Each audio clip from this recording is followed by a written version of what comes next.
ഒളിവിലായിട്ടുള്ള ആളുകളെ കണ്ടുപിടിക്കാനാണല്ലോ കേരള പോലീസ്. അതിലൊന്നും ഞങ്ങൾക്ക് യാതൊരു സംശയമൊന്നുമില്ല. അതൊക്കെ പോലീസ് നേരിട്ടോളും. ഇങ്ങനൊരു സംഭവം കേരളത്തിൽ സംഭവിക്കാൻ പാടില്ല. ഇത്തരം കോളേജുകൾ തുടരണമോ എന്നുപോലും യൂണിവേഴ്സിറ്റി ആലോചിക്കും. ആരോഗ്യ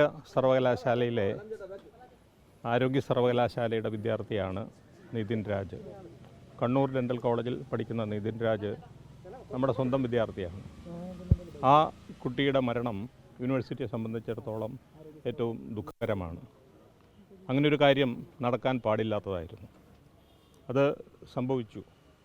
എന്തുകൊണ്ടത് സംഭവിച്ചു എന്നുള്ള കാര്യം നമുക്കെല്ലാവർക്കും അറിയേണ്ടതുണ്ട്. അങ്ങനെ സംഭവിച്ചതിന് പിന്നിൽ കുറ്റക്കാരായിട്ട് ആരെങ്കിലുമൊക്കെ ഉണ്ടെങ്കിൽ അവർ നിയമത്തിൻ്റെ മുന്നിൽ വരേണ്ടതുമാണ്. അപ്പോൾ പോലീസിൻ്റെ വിപുലമായ അന്വേഷണം നടക്കുന്നുണ്ട് എന്ന് നമുക്കറിയാം. യൂണിവേഴ്സിറ്റിയുടെ തലത്തിൽ അന്വേഷണം ഈ വിഷയം അറിഞ്ഞ അപ്പോൾ തന്നെ പ്രഖ്യാപിച്ചതാണ്.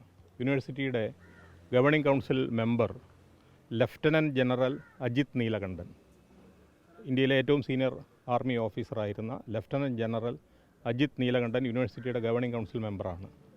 അദ്ദേഹത്തിൻ്റെ നേതൃത്വത്തിൽ യൂണിവേഴ്സിറ്റിയുടെ വിദ്യാഭ്യാസ കാര്യാലയം ഡീൻ, അതുപോലെ ഡെൻ്റൽ ഡീൻ, മെഡിസിൻ ഡീൻ, ഇത്രയും പേരുള്ള സംഘം അന്വേഷണം ആരംഭിച്ചിട്ടുണ്ട്. മിനിഞ്ഞാന്ന് തന്നെ ആ ടീം ഇവിടെ വന്നു.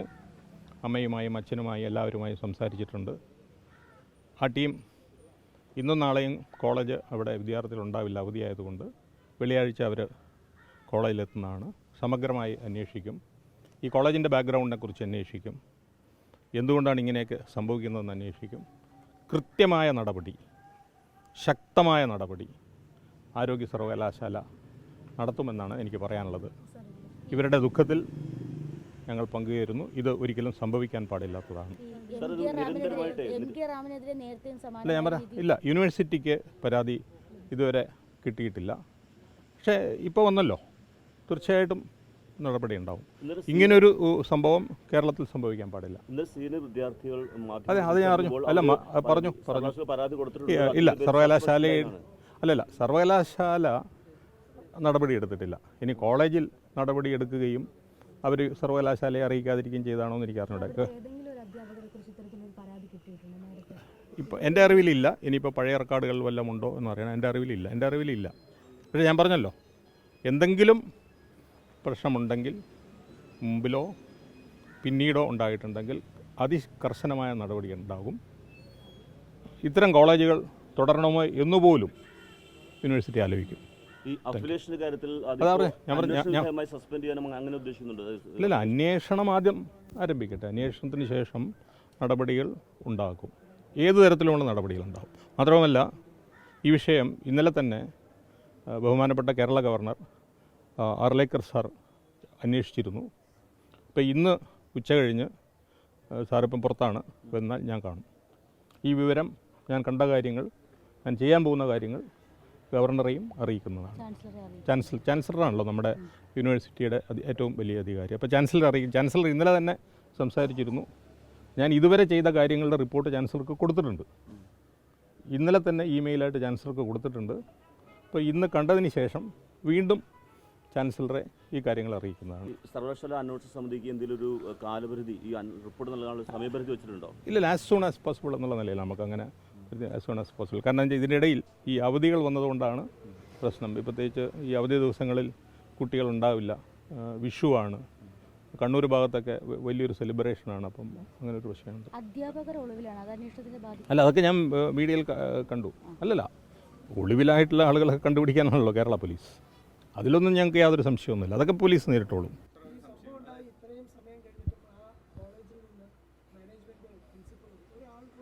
അല്ല, അത് അച്ഛനും അമ്മയും പറഞ്ഞു. അത് വളരെ മോശമായ കാര്യമായിപ്പോയി. എന്തുകൊണ്ട് വന്നിട്ടില്ല എന്നത് വളരെ മോശമാണ്.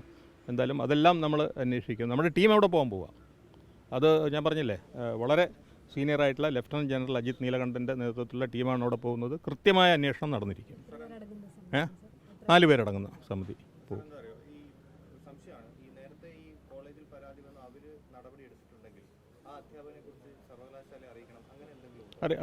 അറിയിക്കേണ്ടതാണ്, സ്വാഭാവികമായിട്ട് അറിയിക്കേണ്ടതാണ്.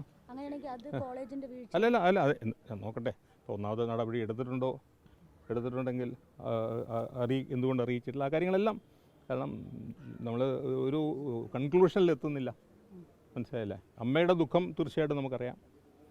നടക്കാൻ പാടില്ലാത്ത കാര്യം നടന്നു എന്നുള്ള കാര്യവും നമുക്കറിയാം. കേരളത്തിൽ ഇങ്ങനെ ഒരു കാര്യം ഇനി ഒരിക്കലും നടക്കരുത് എന്നുള്ള കാര്യം നമ്മുടെ ആവശ്യമാണ്. അതൊക്കെ നമ്മൾ ചെയ്യും.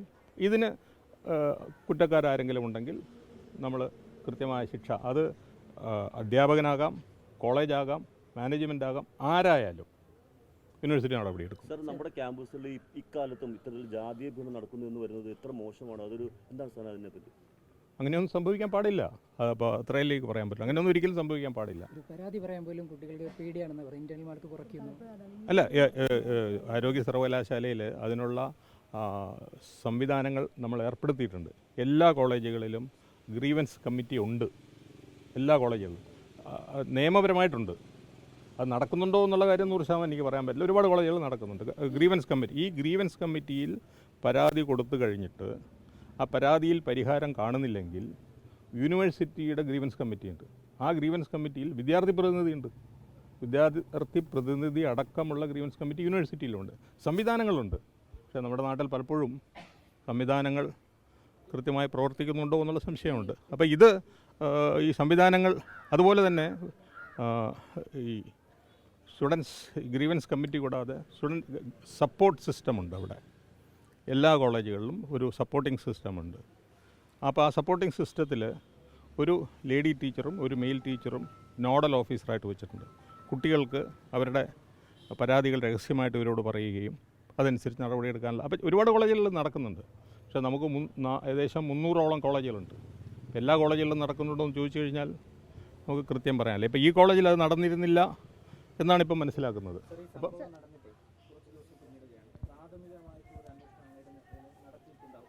ഇല്ല, അത് തുടങ്ങുന്നില്ല, പറയാൻ പറ്റില്ല.